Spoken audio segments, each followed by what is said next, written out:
With you after kind of like, what was it, a mini bye week sort of thing. We had our Thursday night game, got to enjoy the full weekend. I hope it was great for you all. You had the win. If that was what you were rooting for, then you got to come off it, enjoy your weekend, be an NFL fan for some other teams.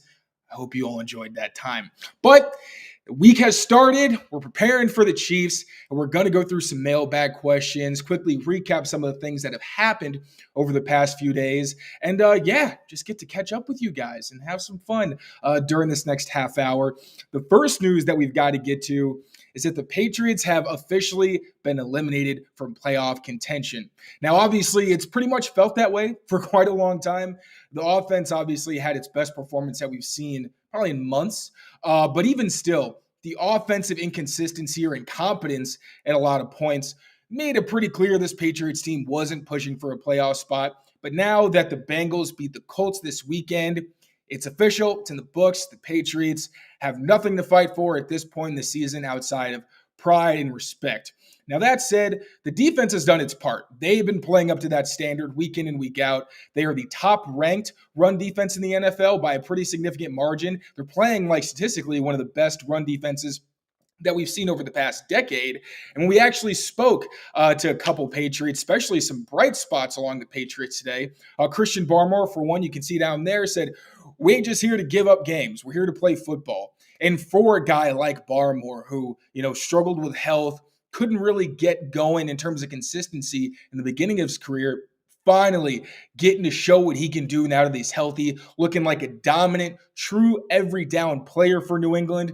And the best part about that really is that, one, you hope that he is somebody that they will extend sooner rather than later. And he's been very adamant. He wants to work hard. He wants to be available for his team, and health has really been a big thing for him. So nice to see he has that mentality as one of the guys you expect to be a pillar for the team. And we also heard from Mike Nwenu today, and he had a similar sentiment saying that he's going to give everything he has into these last few games. And again, Mike Nwenu, a guy that you're hoping they re-sign, he's going to be a free agent this offseason. So you're hoping that the Patriots are going to re-sign him, whether it's as a tackle, whether it's as a guard, whatever it is. He's a guy who also mentioned that he felt that he took on more of a leadership role with the Patriots, not having a ton of veterans left on the team this year. You got Trent, you got David Andrews, then Cole Strange is a young guy only in his second season. And then we've seen all the rookies that have been trying to get in the mix, and Antonio Mafi in City. So he mentioned that he's kind of tried to step up more into that role. And then, as I mentioned, is he going to be a tackle or is he going to be a guard? Well, that question was pretty prominent heading into the game against TJ Watt, because obviously TJ Watt, extremely disruptive player, defensive player of the year candidate every year, including this season. And then when he did struggle against Khalil Mack, another defensive player of the year, Hall of Fame type player. And then Wendy was pretty candid, and he gave us a lot of really great insight today as to why he did struggle. One of the things he was saying was he didn't really trust his technique, which is obviously huge, especially for a bigger guy at tackle, being able to know that you're doing what you got to be doing so that you're not really in your head. You can really just play fast. So we mentioned that as an area where he struggled against Khalil Mack.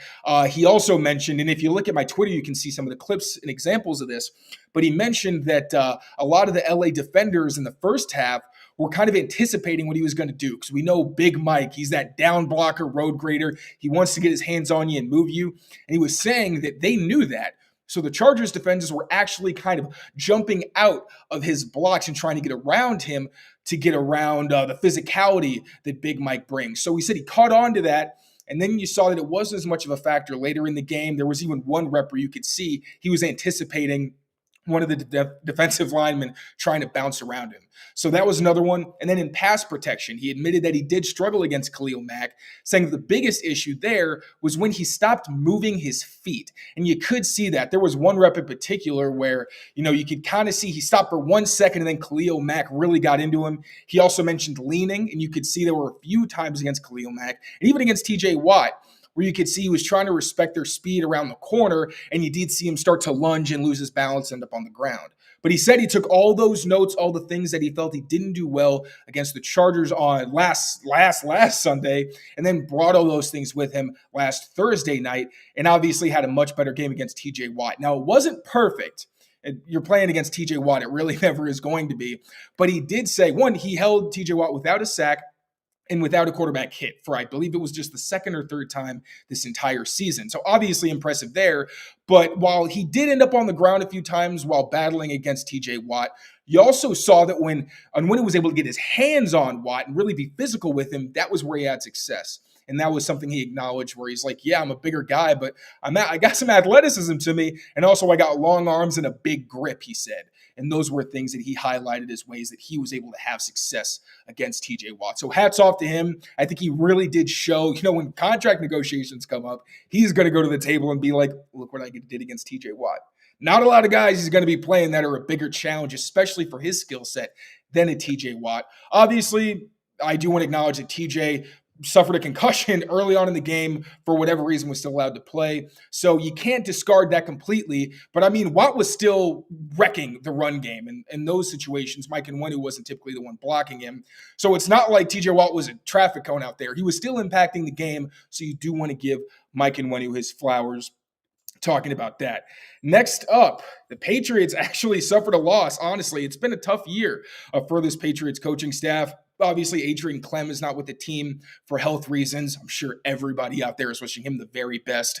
But you've seen how that affected the offensive line. They haven't really been playing up to their standard, I don't think, the past few weeks. You've seen a lot of guys getting in unblocked. I think there's been a lot of miscommunications. It feels like they took a step back.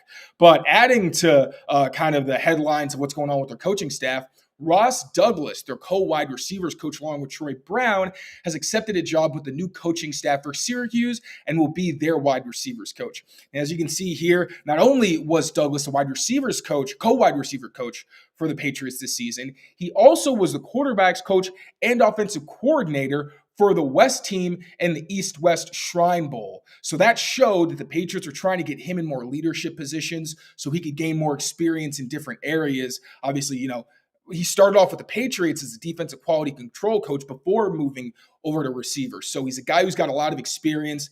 That's going to pay off for him. Obviously, wish him all the best. Ross was a pleasure to cover, was really open with us, as much as a Patriots coach could be.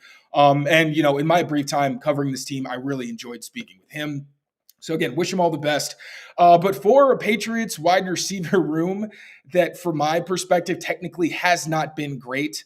You've got guys struggling to finish. Now, you did have guys like Juju Smith-Schuster really stepped up against his old team. You'd like to see that version of him more consistently. I know Patriots fans thought that was the version of him that they were going to get. But at least he showed that he had the ability. Maybe he's getting healthier as the season's gone on. So Juju's was a bright spot last week. But then obviously Devontae Parker, when it comes to effort and consistency, has not been what I'm sure the Patriots were hoping for. And then obviously they're depleted with injuries. So you don't have Kendrick Bourne, Demario Douglas, and Kayshon Boutte have both missed the last two games. But then you got Tyquan Thornton, a guy we were all excited about, hoping that he was going to be able to take the next step. But his route running and making himself available to the quarterback in a timely fashion, that hasn't really been there. And it seems like the receivers coaches may be giving him a little too much flexibility and freedom when it comes to running his routes in an offense that's really based on timing. So without a guy like Ross Douglas, who's younger, who could probably connect to these guys on a different level, you do wonder how that might affect that room for the rest of the season, especially considering Troy Brown is someone who I feel like his name has been floated as a guy who could potentially not be with the team moving on just because of how poorly the wide receiver room has been, not just this year, but also going back to last year, where personally, Jacoby Myers is the guy that you look at as the pinnacle for Patriots wide receivers in recent history. I even noticed last season that at the top of his routes, he was getting a little frisky. He's throwing extra footsteps and, foot fires. And it just looked like he was doing more than he was doing in years prior. And I was wondering why that was, considering all the timing issues. Obviously, offensive coordinator has a say in that. But the fact that you've got two different offensive coordinators and similar issues, not the best sign. So, yeah, Ross Douglas, no longer with the team. Congratulations to him. Gonna monitor watching how the wide receiver room finishes out the year with him no longer with the squad. Another piece of news, running back / wide receiver / special teamer Tai Montgomery has been waived from the team after having a really rough game against the Steelers where he allowed a blocked punt. There was a pass where Zappi did throw it behind him on the sideline, but Montgomery bobbled it and it was almost intercepted. Really, in Montgomery's time on the field offensively, there weren't a lot of bright spots, unfortunately. Didn't run the ball. I think he only ended up with 3 carries this season as a Patriot. And a lot of the time he was targeted, the outcome wasn't good. I think a few of those passes ended up being turnover-worthy plays. So, I mean, another guy who was a pleasure to speak to, I remember early in the season, I thought he'd have a bigger role, and I took a minute to speak with Tai. He was always super friendly in the locker room. You know, it stinks, but that's the business. I wish him all the best. And Calvin Munson, the linebacker who filled in for the Patriots a few weeks ago when Juwan Bentley was hurt and missed a game, he has been claimed by the Dolphins for the second time, actually, not this season, but a few years ago, Calvin Munson was on the Patriots practice squad and got poached by the Dolphins. So less depth for them on the practice squad, less depth at linebacker. Although it should be acknowledged that Mack Wilson, somebody who got a lot of praise from Bill Belichick for his growth in the system, who has also just been on a hot streak, a pass deflected in each of the past 3 games. He's really their number 3 type linebacker. So maybe they feel they've got solid depth with him. But I also wouldn't be surprised if we see somebody like a Christian Ellis, who was recently claimed on waivers from the Eagles. Patriots, being at the bottom of the league, pays off sometimes. They beat out 6 other teams for his services. And like Munson, he's more of a special teamer / linebacker, so he's going to be on the roster. I assume that he will really take the spot of a Calvin Munson in a lot of his duties. So that's a lot of the news that I had to break. This is a show that's brought to you by FanDuel and SeatGeek. Before I go on too much further, I do want to show some love to our sponsors. So a quick word from FanDuel, and then I'll get into some of the mailbag questions. Be right back. Score early this NFL season with FanDuel, America's #1 sportsbook. Right now, new customers get $150 in bonus bets with any winning $5 money bet. That's $150 if your team wins. If you've been thinking about joining FanDuel, there's no better time to get in on the action, NFL. The app is so easy to use. There's a wide range of betting options, including you got spreads, you got your player props, you got over-unders, and more. So visit FanDuel.com/Boston and kick off the NFL season. FanDuel, official partner of the NFL. All right, first mailbag question. How does moving on from Bill Belichick impact roster holdovers next year? Fractured locker room, need to pretty much gut the roster. Does it impact time to a rebuild? So I do think letting go of Bill Belichick, I mean, this is pretty obvious, I think. You could argue that he should be gone. Obviously, the roster construction, the offense for the past few years, and the special teams, if we're being quite honest, have not been up to snuff. Now, the defenses have been exceptional, especially this year. Being able to do what they've done with all the injuries that they've sustained is very impressive. So when you talk about Bill moving on, one, I think defensively, they have to take a step back if you're just thinking about it. Now, you got a guy like Gerard Mayo who signed a contract to be here long term. So you're hoping that there are holdovers and you have enough guys on the defensive staff who are going to stay and be able to carry over a lot of the culture and a lot of the practices from the Bill Belichick era so they can continue that kind of success. In terms of the locker room, I think that's a good question, whether or not it's going to be fractured. Now, Bill Belichick is someone that, like a Jabril Peppers and Matthew Slater, they've gone to bat for. Jabril Peppers most notably mentioned a couple weeks ago how, Belichick, he comes in every week and tells us this is what you need to do to beat this team, and we haven't been doing it. And I think that's just an area of Bill Belichick's knowledge, and obviously he knows so much more than almost anybody in the league. And I don't think people appreciate enough how easy he makes people's jobs in terms of telling them their responsibilities. That's not an easy thing to do. If you hire a new head coach, that's something that may take time. It's something that you learn and experience, and it's a communicative role. So you have to learn how to be able to talk to your players and get messages through to them in the most concise and effective way. I think Belichick does a great job of that. So that's going to be an issue. I think the locker room would understand if he were to be let go. It's not like it's a big secret. They haven't been great this year, especially on the offensive side of the ball. And when you have a head coach who's also responsible for building the roster, I don't think any players are really going to have a leg to stand on if they're saying, well, you can't let go of Bill Belichick because, quite frankly, you can. I'm not saying it's easy necessarily. I think with the run defense playing as well as it is, considering, You ask any of the Patriots players, what makes you a good run defense? It's toughness, it's teamwork, it's, resiliency, all those buzzwords that basically just say we're trying, like we're busting our butts. And I think that's a pretty shining indictment of what Bill Belichick does bring and how much he still has the locker room. We also haven't heard any comments from players that are anti-Belichick, no one really leaking anything where it's to tear the team apart, which is not common. We've seen it from the Jets. We've seen it from the Panthers, teams that are struggling, things start to get out. And I think outside of Devon Godshaw saying, it does piss me off when the offense doesn't, he didn't directly say this, but essentially saying that it pisses him off when the defense plays well and the offense can't carry their end of the bargain. Or you get like an Adrian Phillips saying, I guess we got to pitch shutouts. That's as close to drama as we've gotten from the Patriots locker room. So I do think that, Belichick has a strong case to stay. You get one more year of like, all right, let me just transition you into this. But at the same time, I think you need a fresh start at general manager. And then when you say, does it impact time to rebuild?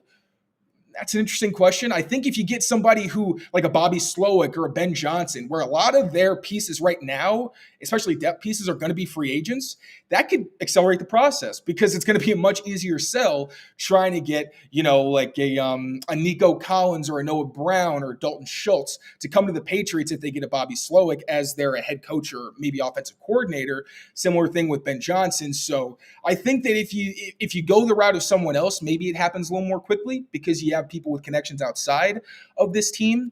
But yeah, I do think that you have to gut the offense either way, regardless of who's in charge. And if Bill Belichick is gone, I really just think it depends on who ends up getting brought into the building. Great question. If Bill Belichick moves on, which would you prioritize, choosing a new GM or a new coach? Now, I think you have to choose the coach first because the coach is going to set the standard of what's expected from the team. Now, if you want to look at like a Sean McVay and what he does philosophically, he likes to use 3 wide receiver sets. He likes a lot of outside zone complemented by inside zone where they can kind of look similar and then he hits you different ways. So for that kind of scheme, you need certain kinds of players. You need an athletic offensive line.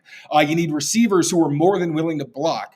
And you need size in that role because like a Cooper Kupp, for example, or Ben Skoranek even, those are bigger guys who can insert and take on safeties and, have a more physical role, not just in the passing game, but also in the blocking game. So I think you want your head coach to set the idea of what you're looking for on your team.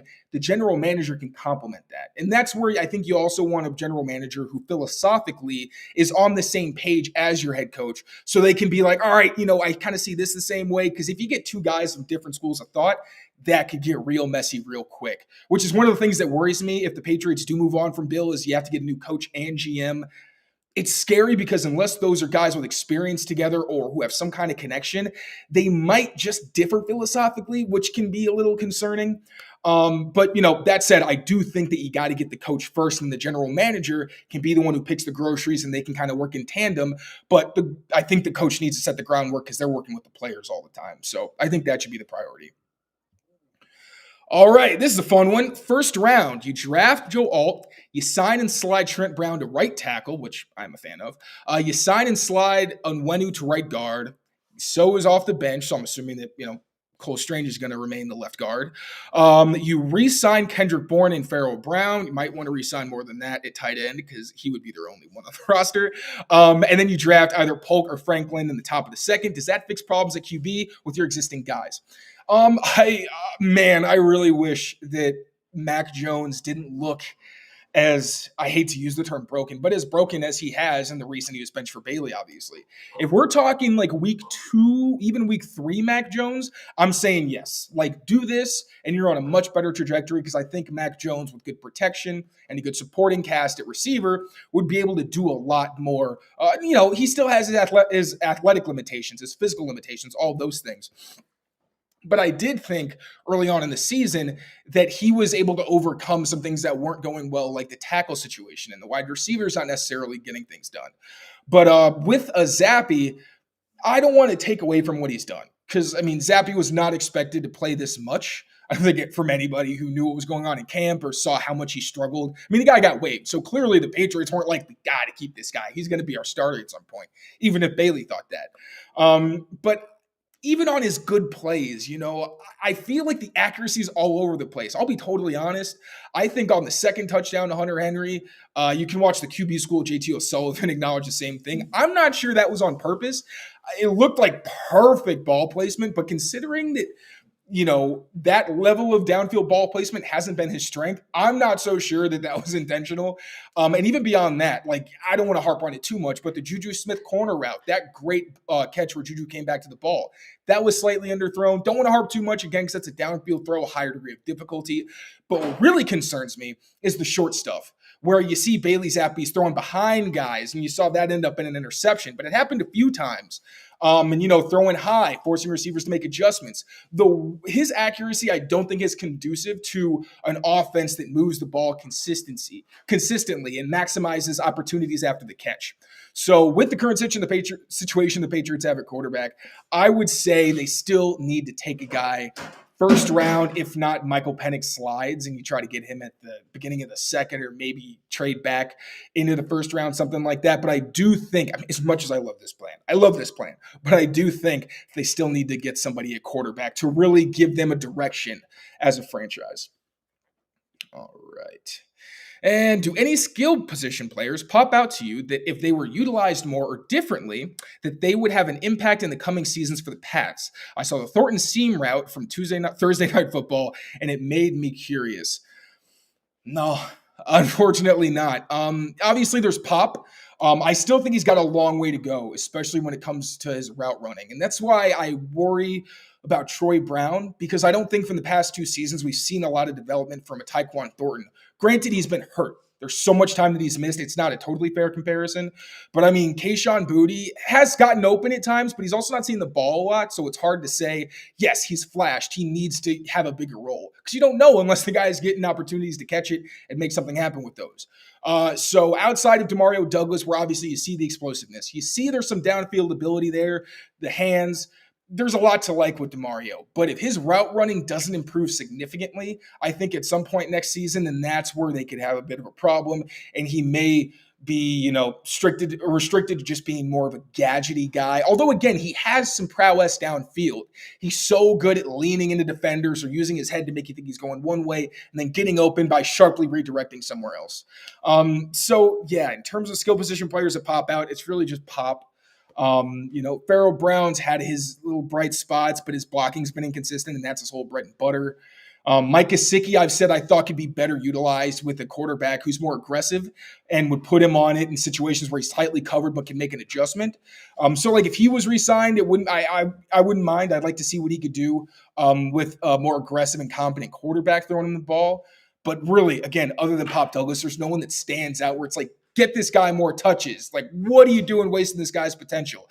I just don't really think they have that kind of guy on the roster. What about now? All right. How much has Cole Strange improved since the beginning of the season?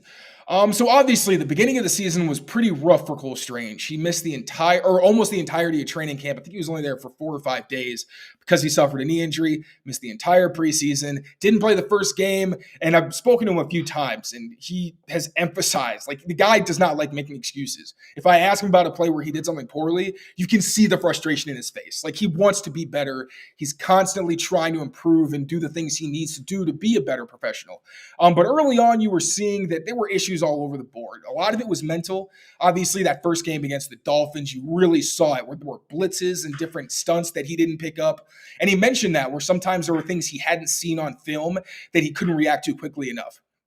And also physically, I thought there were times where, he would kind of get too aggressive. And he's aware of this. He knows that he's a smaller guy. And he knows that defenders know that he's got to be aggressive. And they use that against him. Now, I think he's been more consistent. That said, I think the other issues still pop up on a weekly basis. He had a rep where Cam Hayward, who is fantastic, and this was just one rep. For the most part, he was fine in protection. But there was a play where Hayward kind of pulled him and got him down to the ground. There was one where a blitzer came. I don't think he identified him until too late. Zappe got the ball out, but if he had held on to it for another tick of a second, I think that would have been a sack allowed on Cole Strange. But he's tough. He had a couple pancakes in the game. But I still do think it's concerning that the mental issues still pop up on a pretty regular basis. And sometimes it's just, he always emphasizes you need chemistry with the guys that you're blocking with. But there's also times where it's like, it doesn't really have to do with chemistry. It's just understanding what you're seeing and knowing what could potentially happen and being in position to be able to pick up certain line games and things like that. So yeah, I would like to see him get better in that regard. I think he's been super up and down this season. A lot of bright spots. Like, I'd love to see what he can do with a full offseason program. Because again, one of the things he mentioned to me was how he put on more weight this offseason, and that makes it easier to take on power. But there's also no way to simulate that. He was like, I can't simulate somebody bull rushing me unless it's actually happening. Can't really do that with no pads or in the summer or anything like that. So yeah, he's put in the work. I'd like to see what he can do with more time to really hone his technique and maximize the potential that he does have. But I think while he's gotten better, there are still some pretty significant concerns. This will be the last one from the actual mailbag on Twitter. After this, I'll start taking some of your questions live.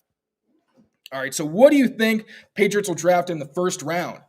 I hope that they get 2 people in the first round. That's my kind of sleeper dream scenario. If they get a top 2, top 3 pick, I think that you have so much room to move around the board from there and still be in range to select a quarterback that you really like, especially considering you got Marvin Harrison Jr., you got Joel, you got Olu Fashanu. You got a lot of players who are probably going to go before some of the second tier-ish type of passers, like a Jaden Daniels, like a Michael Penix. If Bo Nix is your cup of tea, then somebody like him. But it feels like it's really Caleb Williams, Drake May right now.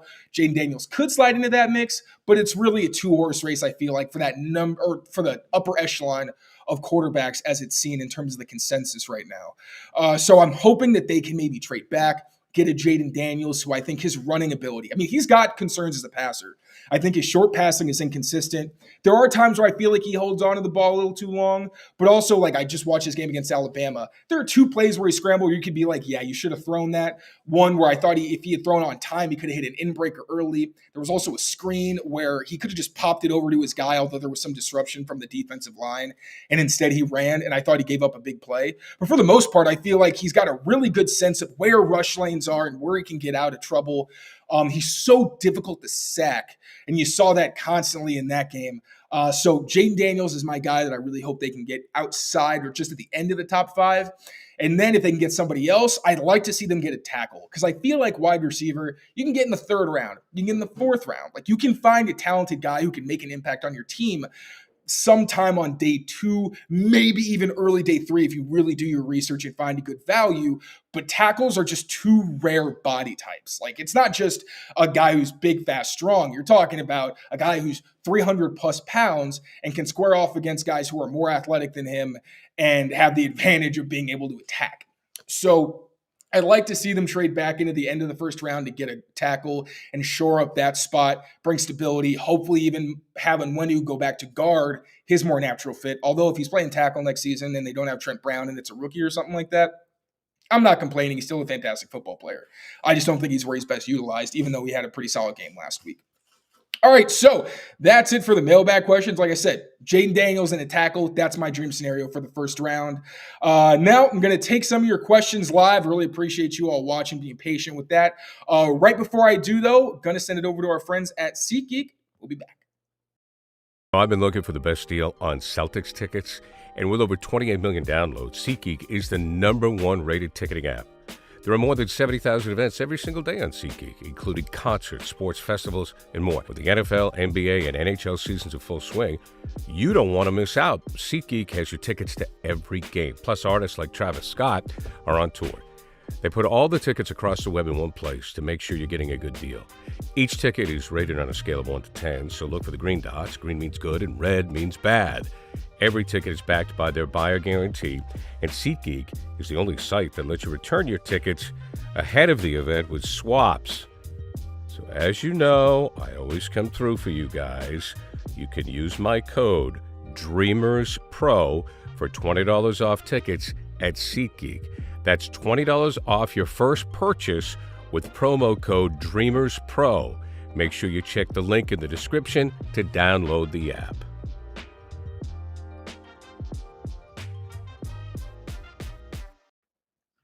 All right. So at this point, I'm going to try to get to the earlier parts of the comment section to make sure I hit everybody who has questions earlier. But if you did have a question early and you still want it to get answered, make sure you comment now.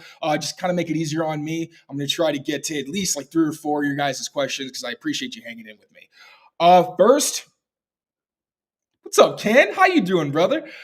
Ken has a fantastic Patriots show. Everybody check him out. He really does a great job. I was lucky enough to be a guest on the show earlier this season or in the offseason. Does great stuff. Thank you for tuning in, buddy. What's up, bro? What wide receiver would you take for the Pats after Marvin gets off the board? Now, this is one that's tough for me. I've barely even gotten into the quarterbacks. I really haven't gotten into the receivers. And even when I'm watching games, I'm more focused on the quarterbacks. And I got such bad ADHD, man. Watching games live for me is kind of tough when I don't know who the players are. But Roma Dunze, man, like I love his game. One, I remember seeing him on the podium after Washington won against Oregon. I love how he carries himself. Anything I've heard is he's a true leader, really good guy. Obviously, that's awesome, especially for a guy where I feel like where he's going to get drafted. He's in the caliber of like one of your franchise type guys who not only do you build around, but who really could be a leader on your team. And then also he's a freak. Like the dude is, I know Alex and I have talked about him, and he's kind of like a DeAndre Hopkins type where you can put him in X and in all those ISO situations, and he can win there vertically. He can win underneath with exceptional route running and then speed after the catch. But he can also win inside, where what you saw a lot of the time with DeAndre Hopkins when he was under Bill O'Brien was he'd get those, they'd go 3-by-1, you get your isolated matchup, and you trust your best guy to win one-on-one. But he'd also move him inside, give him some opportunities against linebackers, against slot defenders, and create better matchups where he could use his size and athleticism against guys who couldn't match up. So if we're talking guys that they could bring in, I really, really love Roma Dunze. And I'm sure that my perspective will change as I study more guys and have a better understanding of what's going on and other people throughout the class. But yeah, he's someone who's really, really stood out for me. I'm excited about what he could potentially bring. All right, what else we got here? I'll go to the top of the chat. Ooh, I like this one. All right. What are the top 3 needs for the Patriots? All right. So obviously quarterback. That's got to be number 1. It's a position I'd like to see them. Honestly, all these top picks, I'd like to see them address both through free agency so they can get a veteran who they could trust and is reliable and has a proven track record, as well as touching on them in the draft. Quarterback, sign Jacoby Brissett. Like, obviously, you draft him. It's a homecoming. Maybe he finishes his career here. I think that'd be fantastic. And if your young quarterback can't play, Jacoby's shown that he can take advantage of an offense that has good weaponry. So I'd like to see them address quarterback as the number 1 need, both in free agency and early on in the draft. After that, it's got to be wide receiver.